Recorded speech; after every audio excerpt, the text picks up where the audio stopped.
Kulang yung mga pogi dito kapag wala ka. Mga sapak mo. Ay, shoutout pala sa lahat ng mga nanonood ngayon. Magandang gabi at magandang oras sa inyong lahat dyan. Ako si Sangkay dyan. Baka hindi nyo pa ako nakikilala. Oh, yan. At isang makikilala karangalan ka na. Nag-guest ka rito eh. Isang karangalan na mapasama dito sa inyong YouTube channel. Eto, tuloy na rin natin, Boss Sangkay. Eto dito, sabi rito kasi ni para hindi pa marisan, Ronnie Puno wants Kiko Barsaga sanction over misconduct. Ano sa tingin mo kahihinatnan neto? Mapapatasa pa o? Kahihinatnan dyan.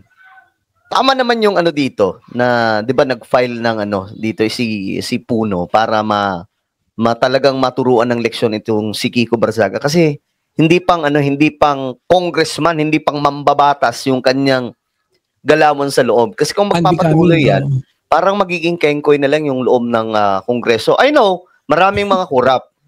I understand. At galit tayo, pare-parehas tayong galit dyan sa mga kurap na yan. Wala akong pakialam kung sino mga congressman na yan. Basta kurap, dapat makasuhan yan. Pero hindi yun yung tamang tamang gawain. Hindi, gaya nga ng sinabi ko, hindi yun yung tamang hindi yun yung tamang approach ng pagkalampag mo sa korupsyon. Correct. Pwede ka naman mag-ingay sa pamamagitan ng social media, magpo-post ka nang hindi mo inaabala yung mga kongresista doon o di kaya hindi mo kang abnormal yung ginagawa mo. 'Di ba? Something na kumbaga bibilib sa inyo, baka nga ako kung ginagawa niya yon, bibilib pa ako. Kaso ang problema, dahil pinalakpakan na siya ng mga DDS, ngayon, sinakyan na rin niya yung mga DDS. Oo. Hindi lang lumaki ulo, kundi sinakyan talaga. Yes. At ngayon, ang ginagawa niya, kung ano ang panawagan ng mga DDS, mag-resign si BBM, ipalit si VP Sara, yun na rin yung panawagan niya. So, wala na. Hindi na talaga siya pang pure na anti-corruption yung kanyang pagkalampag, kundi pampolitika na talaga. May political leaning, lumabas yung political leaning niya and it's towards Duterte nga. Yun yung yun yung sabit talaga ni Kiko Barsaga diyan. Well, sana malampasan niya yung Uy, may nag-comment dito si Brenda Barton, Sangkay diyan, miss your live stream. We miss you po. Miss ko rin kayo, kaya nga lang busy. Hindi ko pumaatupag yung pag-live. Artista na rin kasi to si Sangkay. Malabo yan. Mas artista sa ko ngayon. Hindi, pero nakikita ko, enjoy mo yung buhay may asawa, Oo, puro kami gala, ganun. Kaya hindi ako makapag-live talaga. Hindi tulad nung dati-dati pa na nakakapag-live ako. May schedule kami ng live. Kaya nga lang ngayon, sobrang kailangan ko mag-focus muna sa family. Pero at least, nakakapag-upload ako ng mga vlogs everyday. Ayan. And syempre, maraming mag-aabang pa rin lagi ng mga upload tsaka yung live mo. Yun naman. Pero, Boss Sangkay, sa tingin mo ba, malaki ang probability na matanggal? Si Kiko, hindi ko masabi kasi hindi naman tayo eksperto pagdating sa mga nila doon, rules or anumang pulisiya ng mga kongresista, kung ano yung kanilang doon sinusunod. Kasi kagaya ng Senado, meron din sila doong mga sariling batas na kailangan sundin, mga rules. Kagaya nung napitik ni Lacson si Marcoleta. So, hindi ko din alam dito sa House of Representatives kung gaano kabigat yan. Basta ang masasabi ko lang, may may malaki ang kalokohan na ginawa ni Kiko na kailangan din siyang maturuan ng leksyon.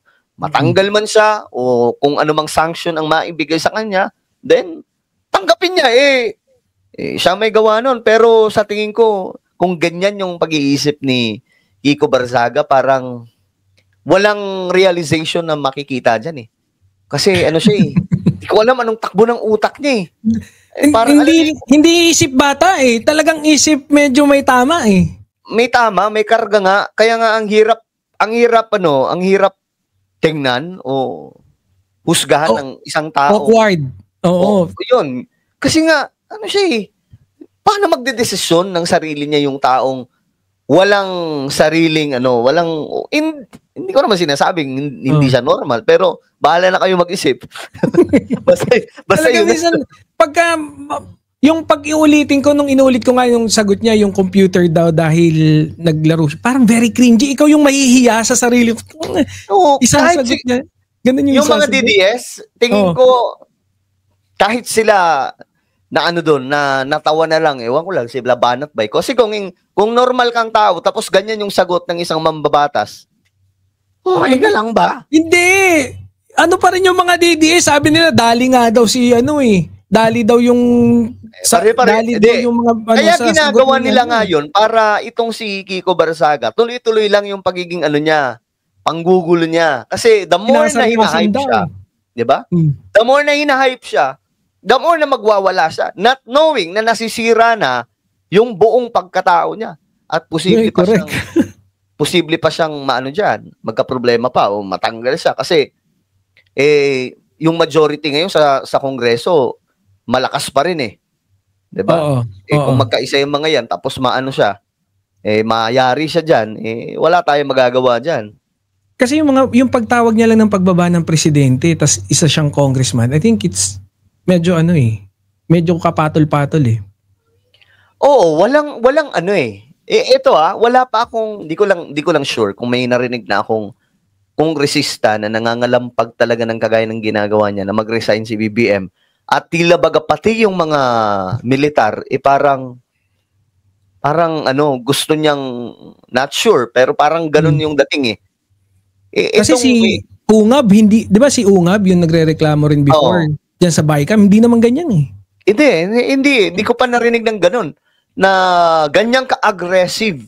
Itong si Kiko Barzaga, talagang malalim yung karga mabigat talaga yung karga ng niya Hindi, tamo bukas, may pasabog na naman yung kita nyo, dahil sa kangangawa ni Kiko Barzaga, minsan, pag wala na akong maisip na content, pagtitripan ko na lang siya. Sige, content. Punta mo na lang yung page niya. Mga asar lang ako sa mga DDS, ganun lang. Ang bihira. Pero napanood ko kanina, winalwal din to ng niya, tito niya ba pinsan pala, si Cap Barsaga, si Cap Nino. Oo. Pinagmumura sila. Actually, tanong ko yan kung magkamag-anak silang dalawa Magpinsan sila, magpinsan. Magpinsan pala yung dalawang yun? Oo. Nahihiya nga daw Ikinahihiya. Biruin mo, 29 lawmakers yung dyan, ang nagreklamo dyan sa kay Barsaga. 29 na congressmen. Nagreklamo na? Ng National Unity Party. NUP. Yung pinangunahan ni Puno. Yari siya dyan. Paano pag nagkaisa yung buong Congress dyan, tapos ilaglag siya? Syempre maraming ka-affiliate din yan, yung mga yan. Kaya nga. So dyan mangyayari. Ngayon, sasabihin na naman nila, magmukhang hero dyan si Kiko Barsaga. Hero na kung hero. Kung matanggal, di bahala kayo, gawin yung bayani yan. Kung gusto nyo, gawan nyo ng ang tawag din, rebulto. Patayuan nyo dun sa Davao din. Diba? Pangunahan ni Belica. Belica! Idol! Pastor!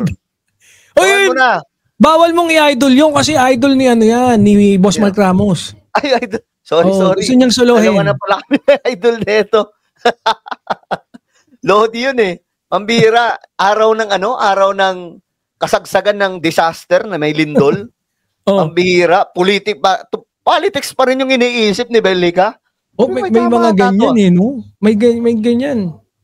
Kaya nga.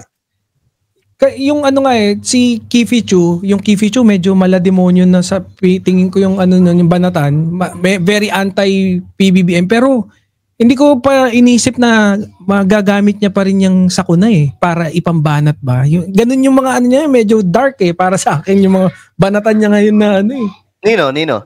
Si Kifichu. Di ko siya kilala Sino yun? Sino doon? Okay. Yung si babae. Yung sa Congress. Okay, yung taga rin yan, yung taga kapwa-waray ko yan binabanatan niya yung ginagamit niya rin yung ginagamit, ganun yung niya, yung kesyo kaya daw si Duterte kaya daw siguro nasa dahig dahil uubusin daw yung mga Pilipino ng lindol, baha. Ay, hindi pala lahat ng Pilipino, kayo lang, sabing gano'n, parang gano'n, kasi isa ako sa mga magtatayo ng bagong Pilipinas. Parang gano'n yung dating yan. Not verbatim, pero gano'n yung datingan nung mga post niya ngayon. Tapos nasundan pa yun, hindi ko na maalala kung ano, pero gano'n din, medyo dark din. Nako, wag nilang gagamitin yung ganyan. Yung mga Pilipino ngayon, kapag ganitong klaseng kalamidad, dapat walang kulay dito eh. Buti nga yung presidente natin ngayon, wala siyang pake kung ano yung kulay mo, political color mo. Importante matulungan. Kita nyo ngayon, yung suporta niya sa Davao. 'Di ba? Sino mag-aakala na ang mga DDS yan eh. Pero walang pakialam si BBM, mismong mga mayor, mga governor doon sa Davao, doon sa Mindanao, nagpapasalamat kay BBM sa sobrang bilis ng aksyon.